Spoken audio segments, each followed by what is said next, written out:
കറുത്തിരുന്നത് കൊണ്ട് തന്നെ കല്യാണം കഴിഞ്ഞപ്പോൾ സുപ്രിയയ്ക്ക് എപ്പോഴും ഭർത്താവിന്റെ വീട്ടിൽ നിന്ന് കുറ്റം മാത്രമേ കേൾക്കാൻ പറ്റിയിട്ടുള്ളൂ. പ്രശ്നങ്ങൾ ഇത്രയും ഗുരുതരമായി അവൾക്ക് സഹഭാര്യനെയും കൂടെ സ്വീകരിക്കേണ്ടി വന്നു. എളിയേ, എവിടെ പോയി കിടക്കാ നീ? ഇത്രയും നേരം വേണോ വിളക്കൊക്കെ എടുക്കാൻ വേണ്ടി? എത്ര നേരമായി രവിയും താരയും കൂടെ ഇവിടെ കാത്തിരിക്കുകയാണ്. ഞാൻ കൊണ്ടുവരുമായിരുന്നു ഈ വിളക്ക്. അനാവശ്യ കാര്യങ്ങളൊക്കെ വിട്ടിട്ടേ ഗൃഹപ്രവേശം ചെയ്യാൻ നോക്ക്. എന്താമ്മേ ചെയ്യുന്നത്? അവളുടെ കൈകൊണ്ടാണോ ഗൃഹപ്രവേശം ചെയ്യേണ്ടത്? അവളുടെ മുഖം കണ്ടിട്ട് എന്റെ മൂഡ് പോകുന്നു. എന്റെ മോനെ, ഇവളെ കൊണ്ട് തന്നെ ചെയ്യിപ്പിക്കണതിന്റെ കാരണം നിനക്കറിയില്ലേ? സഹഭാര്യനെ സ്വീകരിക്കുമ്പോൾ എന്താണ് അനുഭവിക്കണേന്ന് ഇവളും കൂടെ അറിയട്ടെ. ഇവൾക്കാണെങ്കിൽ ഡിവോഴ്സും വേണ്ട, ഈ വീട്ടിൽ നിന്ന് അവൾക്ക് പോവേം വേണ്ട, എവിടെങ്കിലും കിടന്നോളാന്നല്ലേ പറയണേ. പിന്നെ ആണെങ്കിൽ ഈ വീട്ടില് ജോലി ചെയ്യാൻ ഒരു വേലക്കാരി വേണ്ടേ? പിന്നെ ഇവള് പോയാ പിന്നെ വേലക്കാരിയുടെ ജോലി ആര് ചെയ്യും മോനെ?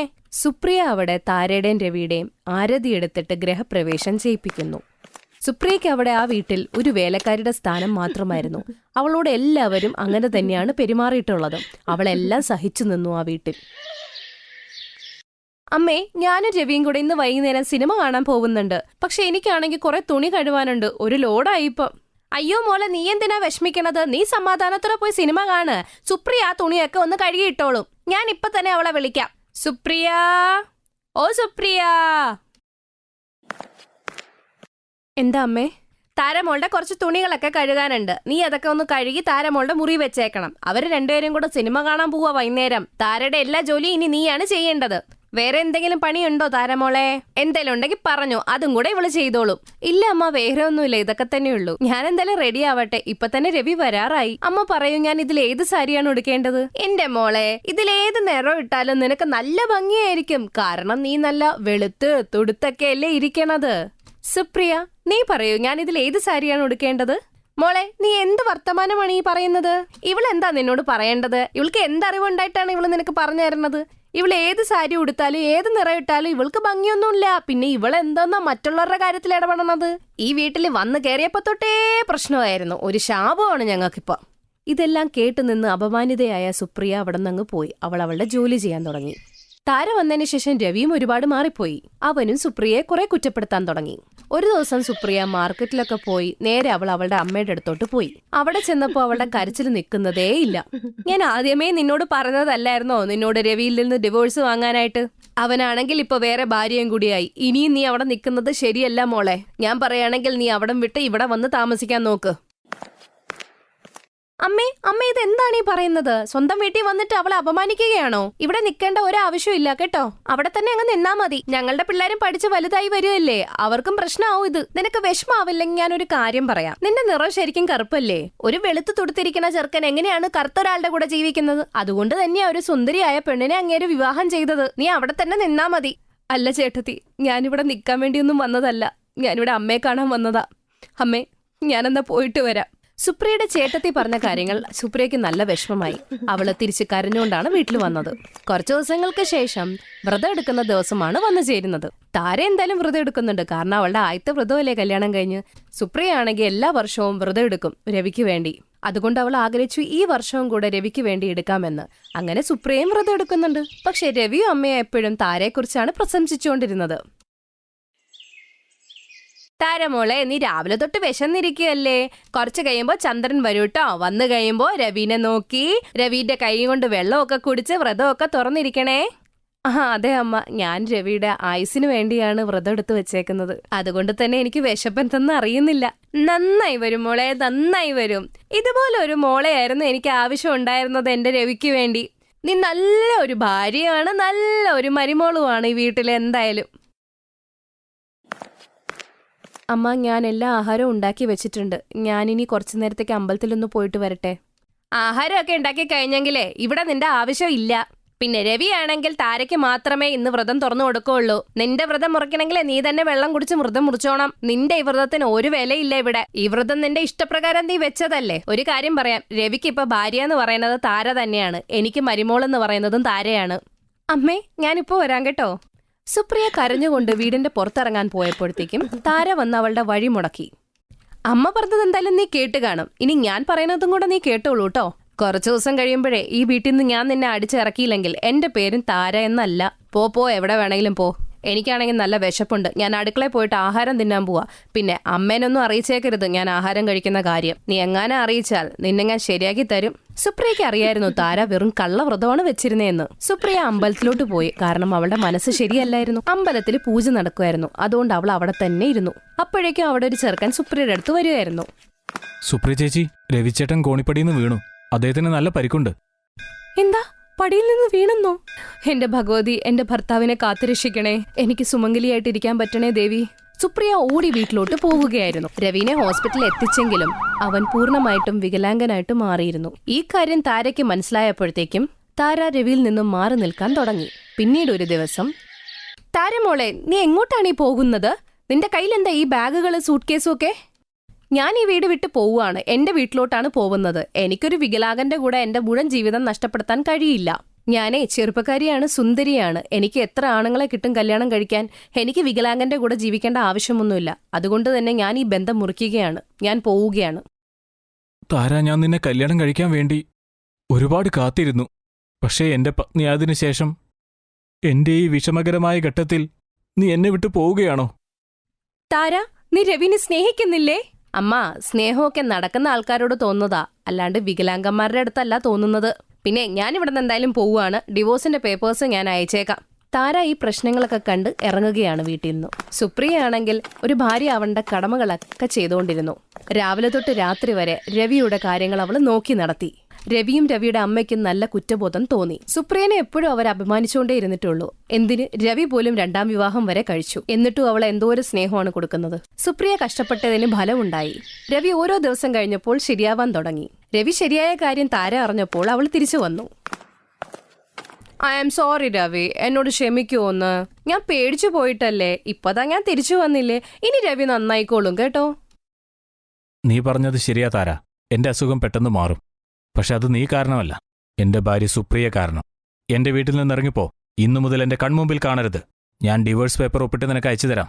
എന്റെ ഭാര്യ സുപ്രിയ എന്നും എന്റെ കൂടെ ഉണ്ടാവും. രവി പറയുന്നത് ശരിയാണ്. ഇപ്പൊ എന്റെ മരുമകൾ എന്ന് പറയുന്നത് സുപ്രിയയാണ്. നീ ഭയങ്കര സ്വാർത്ഥതയുള്ള പെണ്ണാണ്. ആപത്ത് കെട്ടത്ത് നീ എന്റെ മോനെ ഇട്ടിട്ട് പോയില്ലേ? ഇനി നീ ഈ വീട്ടിൽ നിന്ന് തന്നെ ഇറങ്ങിപ്പോക്കോ. പറഞ്ഞത് നിനക്ക് മനസ്സിലായില്ലേ? താര, നീ കേട്ടില്ലേ അമ്മയും രവി എന്താ പറഞ്ഞെന്ന്? Get out. താര അവിടുന്ന് ദേഷ്യപ്പെട്ട് അവിടുന്ന് ഇറങ്ങി അങ്ങ് പോവുകയാണ്. സുപ്രിയയ്ക്ക് അങ്ങനെ നഷ്ടപ്പെട്ട കുടുംബജീവിതം തിരിച്ചു കിട്ടുകയും ചെയ്തു. അമ്മയുടെയും രവിയുടെയും കൂടെ ബാക്കിയുള്ള ജീവിതം അവള് സന്തോഷിച്ചു ജീവിച്ചു.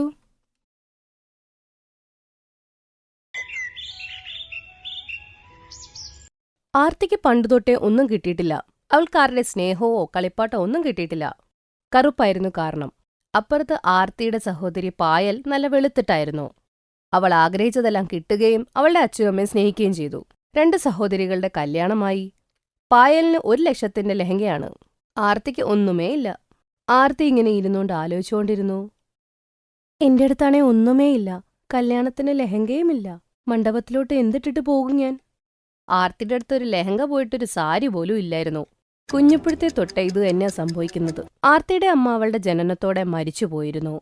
ആർത്തിയുടെ നിറം കറുപ്പായിരുന്നു. അവളുടെ അച്ഛൻ ഇത് കണ്ടു പറഞ്ഞു, കാക്കയെ പോലെ കറുത്തതാണല്ലോ. ഇവളെന്ത് മകളെയാ പ്രസവിച്ചേ? ഹരിഹരന് ആർത്തിനെ ഇഷ്ടായില്ല.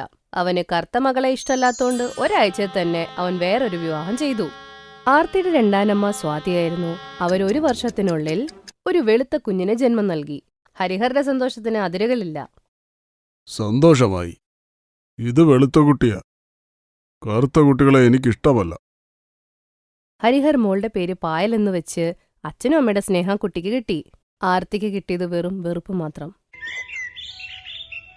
അവളുടെ 2ാനമ്മ അവളോട് പറയും, നിന്റെ മുഖം കാണുമ്പോഴേ എന്റെ വിശപ്പങ്ങ് പോകും. കഴിക്കുന്ന സമയത്ത് എന്റെ മുമ്പിൽ വരരുത്. ഹരിഹർ, സ്വാതി, പായൽ എല്ലാവരും ഒരുമിച്ചിരുന്നാണ് ഭക്ഷണം കഴിച്ചുകൊണ്ടിരുന്നത്. എന്നാൽ ആർത്തിനെ എപ്പോഴും മാറ്റി നിർത്തും. അവളെ എപ്പോഴും അടുക്കളയിലിരുത്തി കഴിപ്പിക്കും. അതും ചോറ് മാത്രം. എന്നും ആഹാരം കഴിക്കുമ്പോൾ അവൾ എപ്പോഴും കരഞ്ഞുകൊണ്ട് അമ്മേനെ ആലോചിക്കും. അമ്മ, എന്താ അമ്മ എന്നെയും കൂടെ അമ്മയുടെ കൂടെ കൊണ്ടുപോകാതെ ഇരുന്നത്? എനിക്ക് അമ്മയുടെ അടുത്തോട്ട് വരണം. ദൈവമേ, എന്നെ മുകളിലോട്ടൊന്ന് വിളിക്കോ. എനിക്ക് എന്റെ അമ്മയുടെ അടുത്തോട്ട് പോണം. സ്വന്തം കുഞ്ഞുമല്ല, കറുപ്പുമാണ്. ഇതുപോലത്തെ പിള്ളേർക്കൊക്കെ എപ്പോഴും കിട്ടുന്നത് വെറുപ്പ് മാത്രമായിരിക്കും. ഇക്കാര്യം ആർത്തിക്ക് നേരത്തെ അറിയായിരുന്നു. അങ്ങനെ അവള് വലുതായി. പായലിന് സ്നേഹം കിട്ടിക്കൊണ്ടിരുന്നു. അതുകൊണ്ട് അവൾ അഹങ്കാരിയായി. 2 പേരും വലിയ കുട്ടികളായി. 2 പേർക്കും കല്യാണപ്രായമായി. വീട്ടിൽ പായലിന് കല്യാണാലോചനകൾ വന്നു. മോളെ, നിനക്ക് കല്യാണത്തിന് പ്രായമായി. നീ കല്യാണം കഴിച്ചേ പറ്റൂ. അത് കഴിഞ്ഞാ നിനക്ക് കുട്ടികളുണ്ടാവും. അമ്മയുടെ ഒരു കാര്യം. മോൾക്ക് നാണം വന്നു. അവിടെ ആർത്തി വന്നു പറഞ്ഞു, അതെ സഹോദരി, നിന്നെ കാണാൻ നല്ല രസായിരിക്കും. ആർത്തിനെ കണ്ട് പായലിന് ദേഷ്യം വന്നു. ഓ, വന്നോ നീ? ഞങ്ങളുടെ ഇത്തിരി സന്തോഷം പോലും നിനക്ക് കാണാൻ പറ്റില്ലല്ലേ? വൃത്തികെട്ട മുഖം കൊണ്ട് എന്തിനാ എപ്പോഴും വന്നതിങ്ങോട്ട്? പക്ഷെ സഹോദരി, ഞാൻ എന്ത് തെറ്റാണ് പറഞ്ഞത്? ആദ്യത്തെ കാര്യം, നീ എന്നെ സഹോദരി എന്ന് വിളിക്കാൻ നിർത്ത്. ഞാൻ നിന്റെ സഹോദരിയല്ല.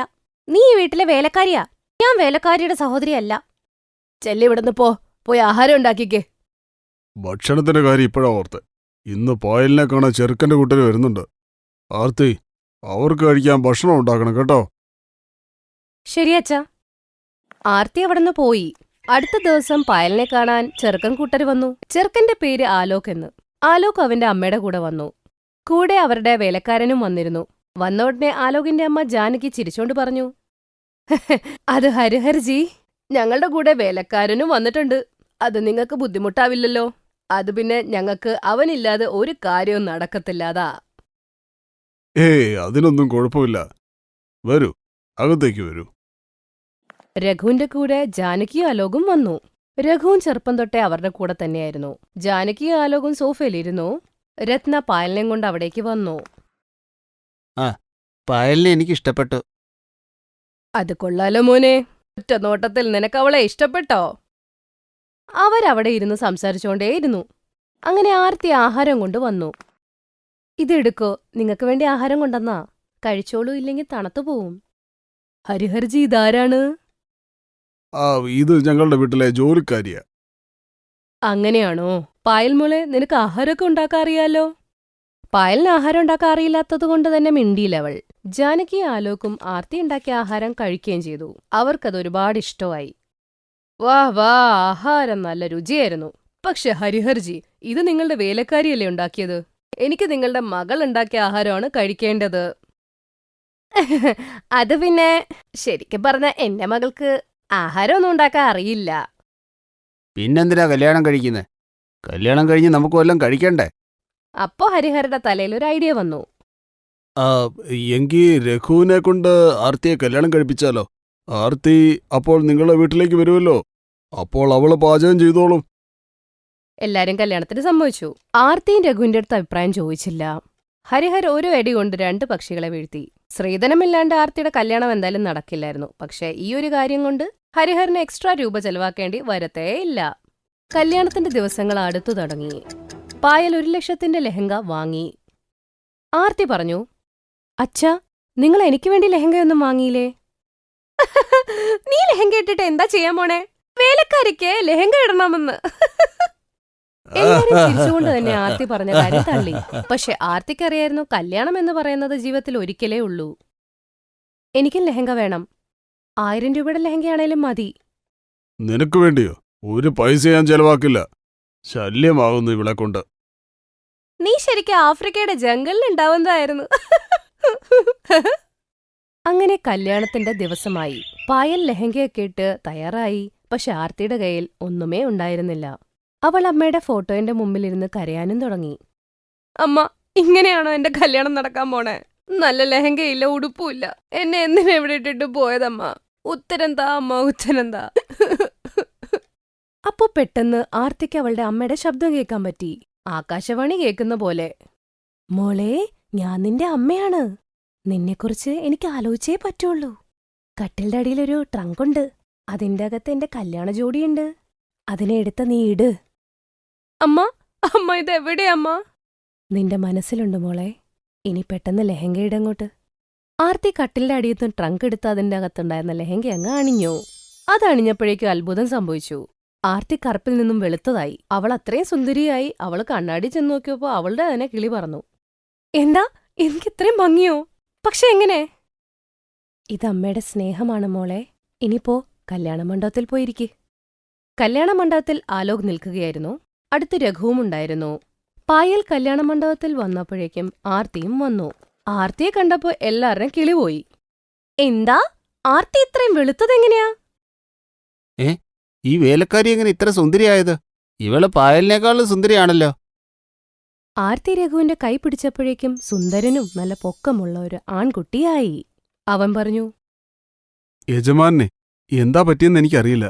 ഞാനിനി നിങ്ങളുടെ വീട്ടിൽ ജോലി ചെയ്യുന്നില്ല. രഘു ആർത്തി അവിടുന്നങ്ങ് ഓടി.